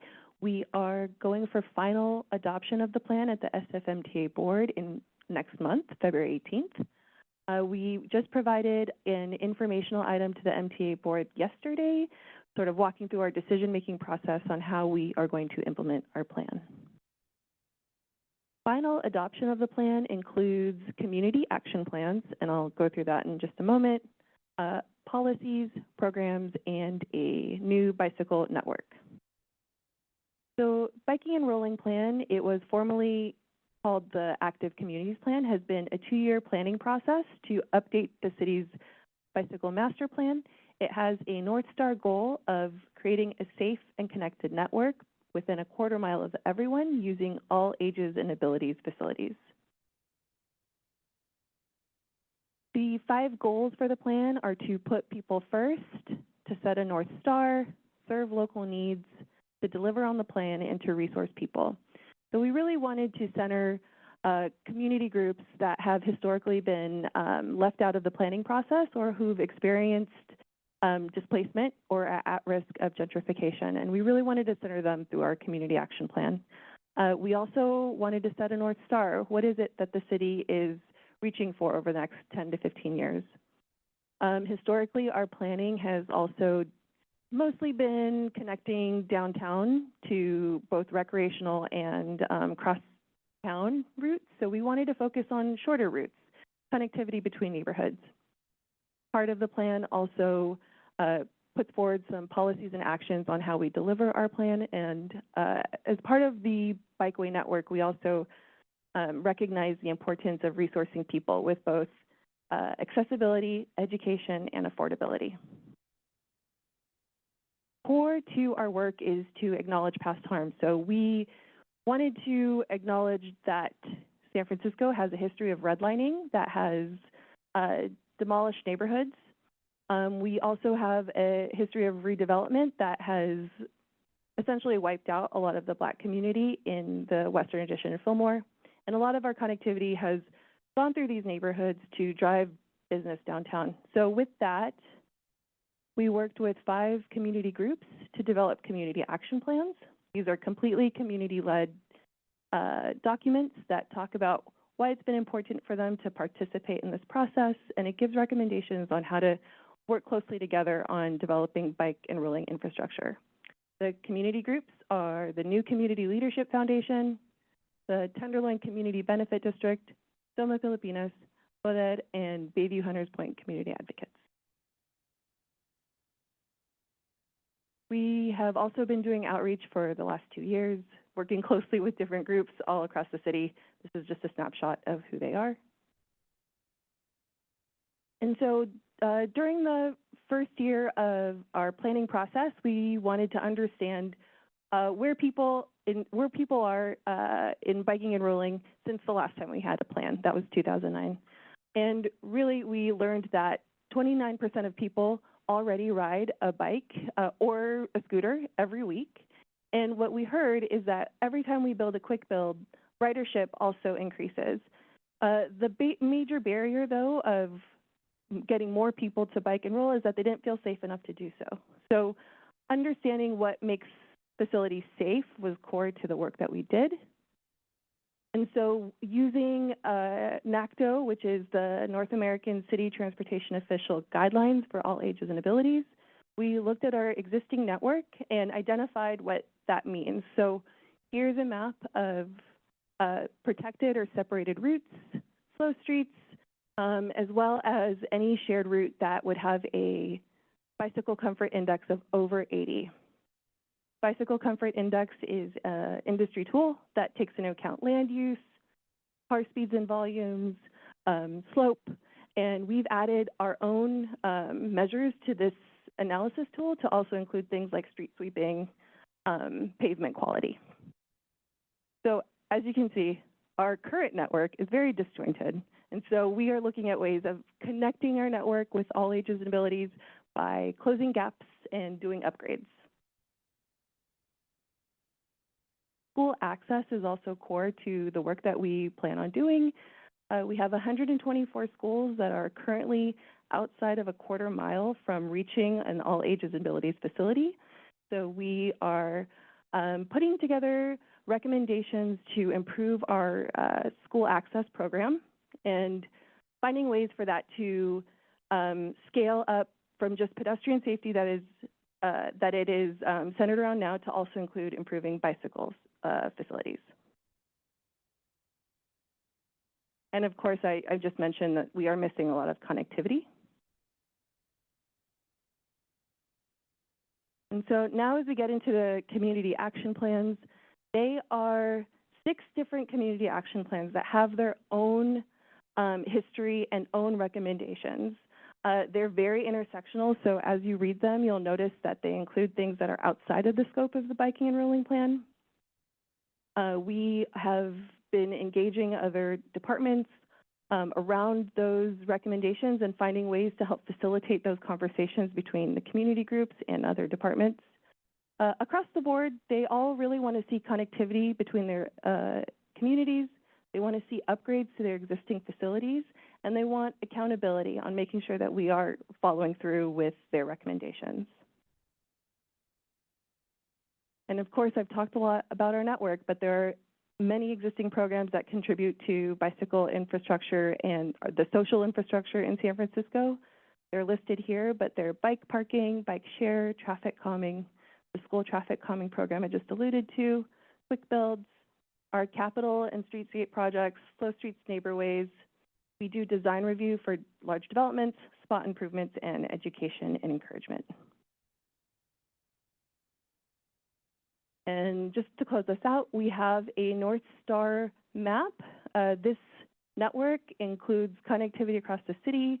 For the neighborhood groups that we committed to following through on some of their recommendations, those areas are still red. That was a recommendation from the community groups that we want to make sure that we're following through on working with them before we start drawing lines on maps. We've also circled some corridors where we have committed to doing further study, because through this citywide process, we've learned that it's just much more complex. A lot of those corridors are business corridors with transit on them, and so that would require much more curb management looks and transit looks at doing a facility recommendation. And that is the end of the presentation, and I'm happy to take questions. Thank you so much for the presentation. Vice Chair Daniels. Good evening. Thank you for addressing the fact that this is a sensitive issue. I'm the chair for District 10, and so through Potrero Hill, through Bayview, Hunters Point. I have a couple of questions. I am pleased that Bayview Advocates is one of your partners, as well as New Community Leadership. I have really good relationships with Majid Crawford and Karen Pierce, who are the executive directors of both of those. I'm curious as to how the partners were chosen. I heard a little bit about their level of participation around a community action plan. Can we get copies of those, or are they accessible on the website? And how much more participation are they allotted as partners? Thank you so much for asking those questions. The community groups were asked to participate in this process as part of the application for the original grant. I wasn't part of that team, but it was presented to them as they could do a community-led process in developing the community action plans. All of the different groups have participated on different levels. Some of them have a large capacity for involvement and they have much more extensive background in transportation. Some of the groups have required a little bit more of understanding our transportation policies, what is the history of our transportation policies, so just a little bit different type of high-touch sort of working with them on community action plans. All of the community action plans were written by the community groups. We provided sort of like high level, this is a template that you could put together. We provided some editorial feedback, but all of the community action plans were written by them.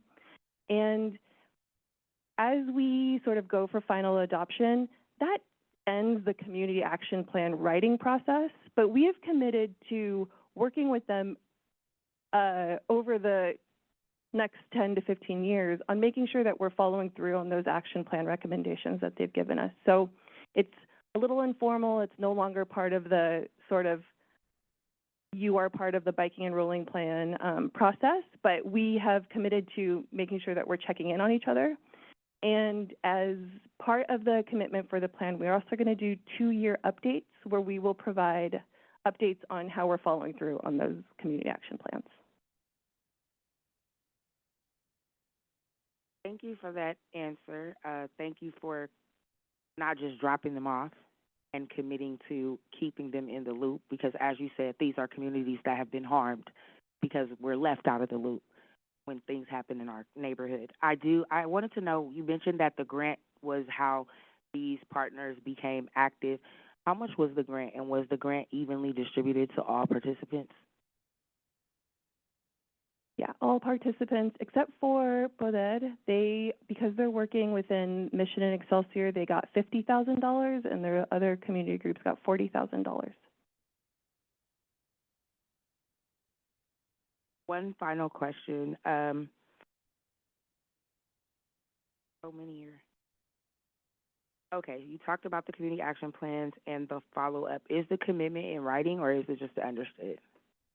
And if it is in writing, can you include that or show me where I can find it with the community action plans? Yes, the community action plans are available online, and they are in writing. And as part of the adoption of the plan, they will be adopted as part of the plan. I'm sorry, I may have been a little confusing. I'm talking about the commitment to follow through for the 10 to 15 years. Is that in writing? Yes. Okay. Member Bars?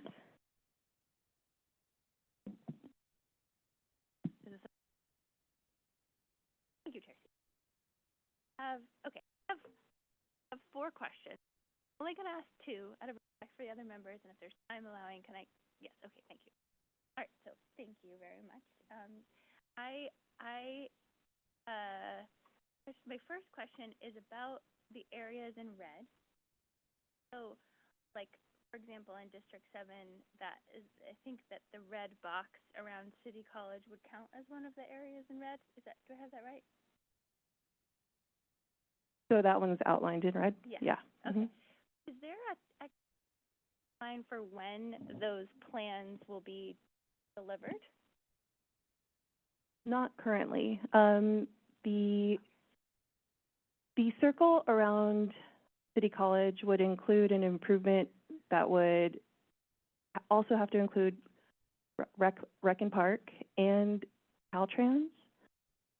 So that has not started. We've floated the idea with them on making that improvement. This would be like creating a path through the park, creating paths over Geneva. So we don't have a timeline for that yet. We've just identified it as an area that needs more study. So then if it's an area that needs more study, does that mean that it's possible that it won't get any of those improvements over the lifetime of the plan? Possible. Okay, interesting. Okay, then my second question that is related. I'm very pleased with the focus on the NACTO All Ages and Abilities goal. I think that's wonderful. I'm really happy to have that, especially like as one of the main goals of this plan, right at the top. I think that's so great work by staff and for all of the input that you've received. I am aware though that sometimes the facilities that we at least nominally designate as all ages and abilities don't actually live up to those expectations. That's largely because the main way that, at least that I understand it, that that's determined is not only by the quality of the facility, but also by vehicle speed and volume on those routes.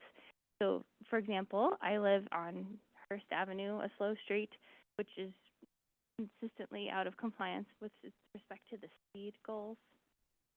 So what's going to happen to ensure that these facilities are actually meeting those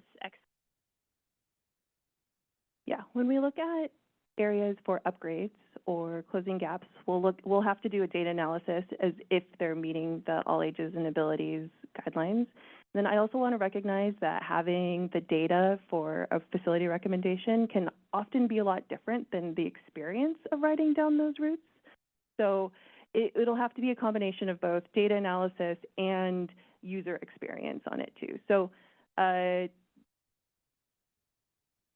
I mean, that's great, but like, well, I mean, there's supposedly like I didn't mean supposedly, there's an annual Slow Streets evaluation that was established when the Slow Streets program was created. Will there be anything like that for this?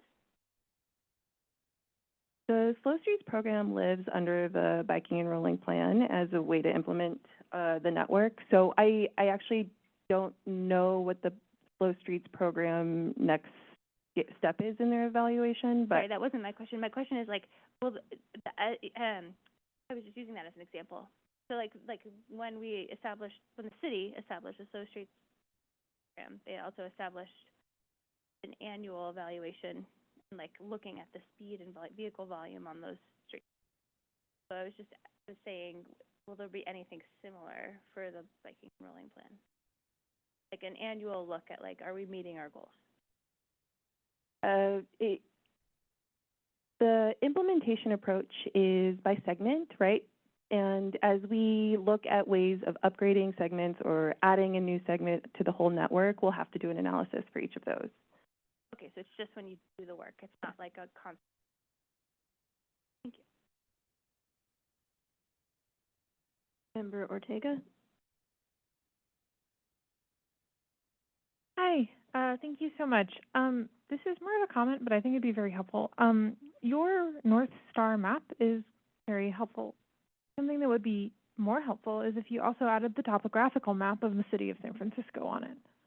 I think that one of the things is when reading the letter from the SF Bicycle Coalition, which was submitted as part of public comment, it mentioned its questioning of the age and abilities of some of the routes chosen, specifically in regards to that hill is very hard. I'm paraphrasing that, but I think that's fair. And I think that when we're talking about bike routes in San Francisco, a very important thing to also be talking about is the topographical map. And the fact that that is not mentioned or included makes me, when I first look at this map, go, that's like a really weird little squiggle thing. And then I have to remember that's where Twin Peaks is, which is the base of where I live. I live in Noe Valley. I represent District 8. And one of the big things that's very challenging for bike lanes in my district is all of the hills. Like, my street ends in a sidewalk. It's 2 blocks away. So not having a topographical map when presenting a discussion about making our bike facilities better is, I feel like, a really big oversight, because you want to prove that you're following these guidelines, then help us understand all of the elevation grades and what is the expected sort of, everyone should be able to do X elevation grade, because I'll be really blunt, learning to bike in San Francisco is 5 times harder than learning to bike somewhere else, because you have to just start doing hills. That isn't my question. That's more of a request and a comment, and I think that you should take that feedback back and really start upgrading some of this stuff. My actual question is what I hinted at earlier, which is in regards to inclement weather. And one of the things that I also would like to understand with this new path, as we add more bike lanes into the city, which we need, how we're going to deal with storm drains, water overflows, and other things crowding up these protected bike lanes that we want to add in without any good management systems. The city already does a really bad job with giant puddles everywhere, trying to walk across the sidewalks during a big rainstorm. I am wading in water. As we add in more bike lanes, the people that get hurt are the people that have to bike through bike lanes with giant puddles of water. So I want to understand how we're also looking at weather inclinations, especially on routes that are hilly, especially on routes along the Embarcadero, where we're worried about sea level rising and king tides that are now starting to creep up. Do you have anything on that in this report, or is that somewhere else?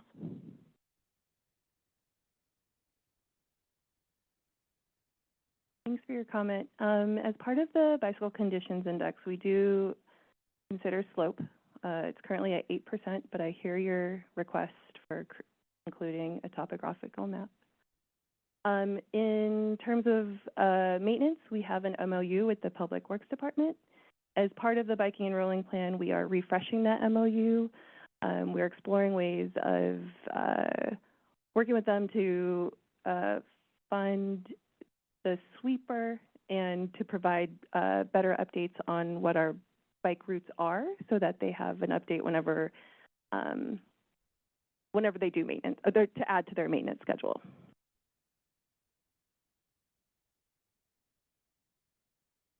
Thank you. Member Bars. Thank you, Chair. I'll put my card down now. Rosario, I have a comment to so 7, and I am pleased with some of the upgrades to the facilities in District 7. Also a little bit disappointed in some of the choices. So, there aren't actually very many protected facilities planned for District 7. There's what exists today, and maybe like a couple more around in Park Merced, as far as I can tell. So I'm just curious, why not have a protected lane on Portola or Monterey Boulevard or Kirkham in the Inner Sunset, where volumes are high? Why not see those choices? Thanks. It's pronounced Osorio. For residential neighborhoods, we don't look at protected bike routes. Often there's lots of driveways, which impede sort of sight lines.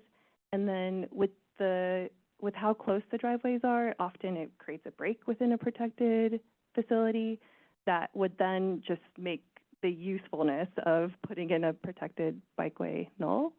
On the larger arterials that you mentioned, I know that one of them, I'm sorry, I'm forgetting the name of the street, just escaped me. It doesn't meet our slope standard.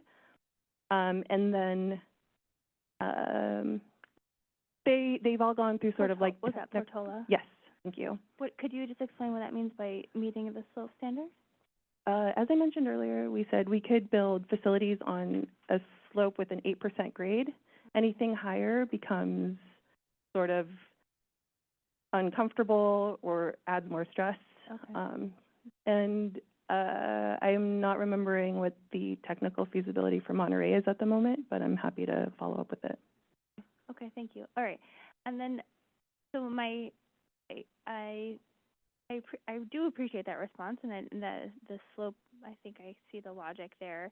I do struggle a little bit. I've certainly biked around in other cities where they do protected bike lanes. Usually I would say, thinking specifically of in Montreal, I've biked a lot in Montreal, and they definitely do have bike facilities on streets where there are protected bike facilities on streets where there are driveways. And I still think that there's a significant benefit to that. So I'm a little disappointed to hear that that's just categorically not on the table, but I do appreciate that answer. There's certainly a lot of residential neighborhoods in District 7. I think my last question is around, back to the theme of facilities that don't meet this. So, and I'm thinking of San Jose Avenue, which I use quite a bit. Part of San Jose Avenue appears in the map as meeting the all ages and abilities definition. That is the part where there are mixing zones, which are often at like 45 miles an hour, and the like quasi highway part. I personally avoid it, and I never ride on it with my kid. I doubt it would have a very good BCI value.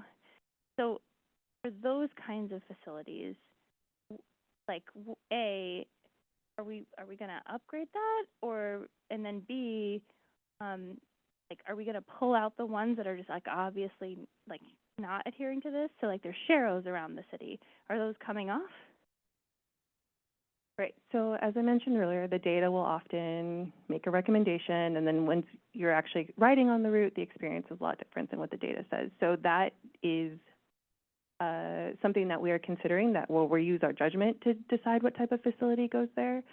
And your second question around, are we taking off Class 3 routes? And so Class 3 being a painted route on a shared roadway. Okay.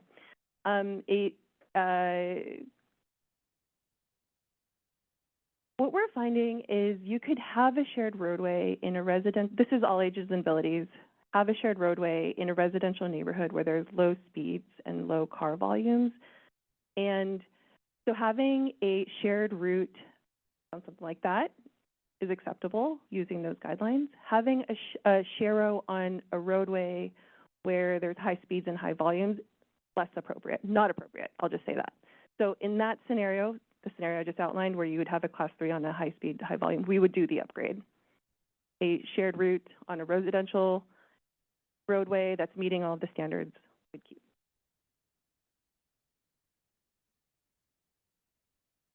Are there any other questions or comments from members? Right, then let's go to public comment in the room. Thank you, Edward Mason.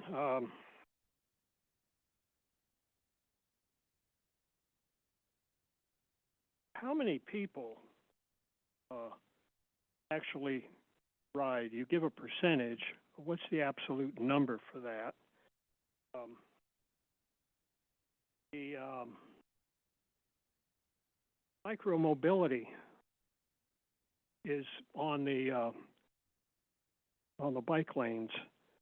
Is there any plan to license all of the users here? Because back about 1960, when I got my first bicycle, I had to go down to City Hall and get a license for it. And it was 50 cents. And you say, well, what's 50 cents? Well, that was a half gallon of milk 65 years ago. So I think there should be some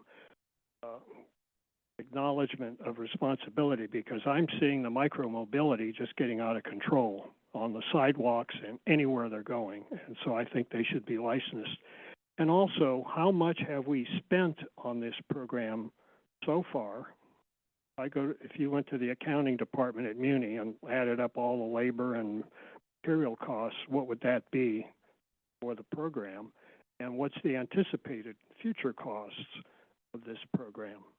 So, but licensing, I think, is an important aspect, because from my readings, other cities are starting to go in that direction of licensing because of all the violations that are being experienced. Thank you. Thank you for your comment. Is there any remote public comment on this item? There is no remote public comment. Great, then public comment on this item is closed, and thanks so much, Ms. Osorio, for your presentation. Thank you. Good evening. That puts us on item 11, introduction of new business. Do any CAC members have any new business? Member Milford Rosales? So I'm happy to, I guess, take this offline and discuss further, but first, thank you for giving us an item for the trolley buses. I know I've been asking about that in new business a lot. Secondly, I know I've done a bit further attempts at research and reaching out to folks on my own, and I'm aware there was a presentation done in 2023 that was commissioned from the University in Columbia that went over the benefits of trolley buses, both in San Francisco and at large. doing analyses on like which roads would benefit more from trolley versus battery buses, et cetera. Would it be possible to introduce to have the writers of that original paper and stuff present at the CAC at some point? I've gotten in contact with the original writers of the paper, and they've indicated they'd be willing to do a Zoom presentation or something like that. Is there a process to go through doing it? How to get that? Sarah, it's okay to respond from the chair. Provided there's time on the agenda, we could look into that. I'm not familiar with that particular paper, but it sounds like you have the details. So that sounds great. I'll reach out with more information and follow up offline. Thank you very much.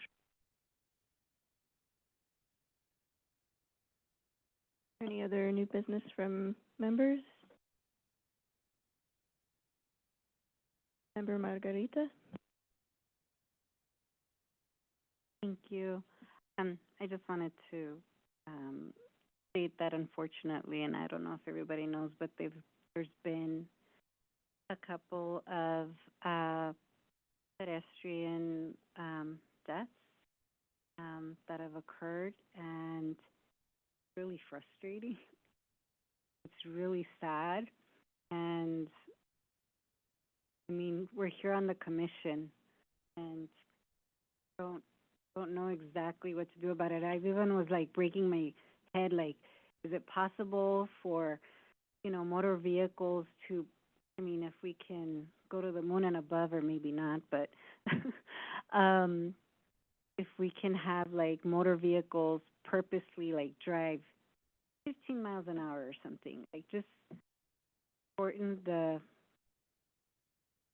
fastness of the cars in the city, and they can go fast in the freeway if they want. But I just wanted to acknowledge one death is too many. There's continued to be deaths even already this year, including elderly people. It's just really sad.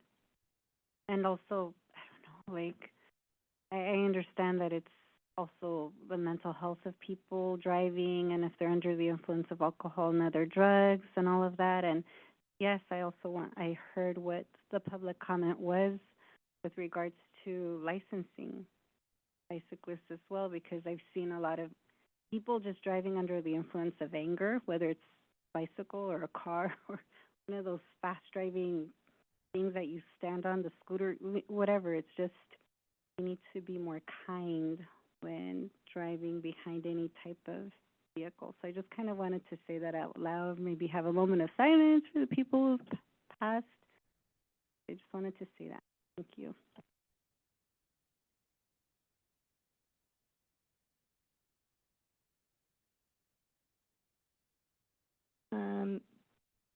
I'd like to echo that acknowledgement. I haven't really seen coverage of this yet, but my understanding from the public SFCTA tracker is that there were at least 42 fatalities last year, which would make it the worst year since 2000. So I don't know who is the appropriate person to come talk to us. I feel like every time SFCTA comes and talks to us about Vision Zero progress, it's sort of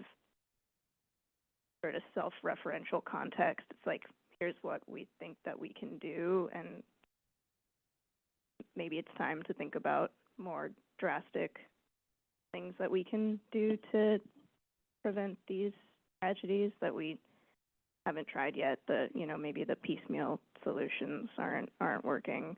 I don't know if SFCTA staff should come talk to us. I don't know if SFMTA staff should come talk to us, but would like maybe a more open-ended opportunity to ask city agencies, like, what else can we do that we haven't tried yet?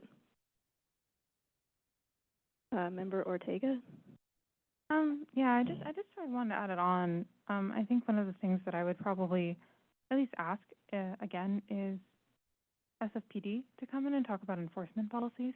The reason I mention this is I was sent an article a few days ago. It made the news because a Waymo got rear-ended, but the actual story was that a driver coming off of the highway was going 98 miles per hour in San Francisco and caused 7 people to get injured and 1 fatality. That it made the news, obviously, because a Waymo was involved, but the Waymo got rear-ended because it was a stoplight actually, doing what it was supposed to be doing for once, right? Like, it's more, it made the news that way. But I think one of the things is, like, a car going 98 miles per hour, or what was it? It was in fact 98 miles per hour. That's insane for San Francisco. That's insane for the highway. Like, I've been in Utah where there's literally no one, and it's like going 80 there is like really fast. There's no one around. It's flat. It's it's in the middle of nowhere. So I think if I was to ask for anything, I would appreciate SFPD talking about enforcement, especially for traffic violations that can be causing a lot of these deaths, because these people died because someone was going 98 miles per hour on the surface street, and I don't think that's cool. Member Bars? I really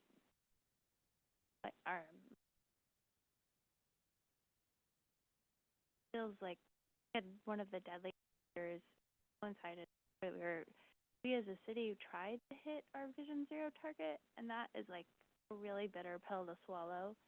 And I would really welcome, I think I share your concern. It's like when we invite the representative from Livable Streets, it is, you're right, it's like it is within the realm of the things they can do, but I guess where am I going is, I share your concern. I would love to have like a different kind of conversation about traffic safety and what we can do. And I wanted to ask a question, is there ever precedent for bringing in experts outside of the city? Like, does that ever happen? Oh, sorry. Yes, it is? Okay. All right. Is that, like, would we just request it? So for the request for a specific CAC presentation discussion with outside experts, we can make space for that. Okay. May have to factor in a bonus meeting or something depending how things go, but I'll follow up with the chair. Okay, sorry. I don't think I fully understood sorry, apologize. Yeah. Okay. Any other new business from members? Is there any public comment on new business? Is there any remote public comment on new business? There is no remote public comment. Great, that puts us on item 12, which is general public comment. This is public comment on items under the Transportation Authority CAC's purview that are not otherwise agendized at this meeting. Is there anyone in the hearing room wishing to give general public comment? Yes, thank you, Edward Mason. New York City established or implemented the congestion pricing plan for entry into New York. So I recommend that our board dust off and reactivate congestion pricing plan for San Francisco, and revise it and utilize the funds partially to support Muni and the operation if we're really serious about it.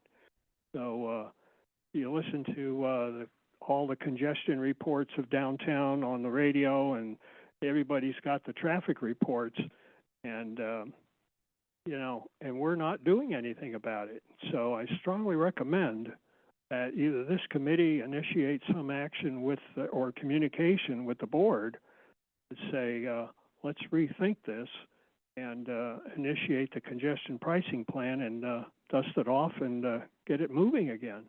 Thank you. Thank you for your comment. Is there any remote public comment? There is no remote public comment.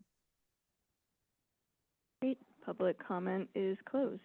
That puts us on item 13, which is adjournment. Thank you all. This meeting is now adjourned.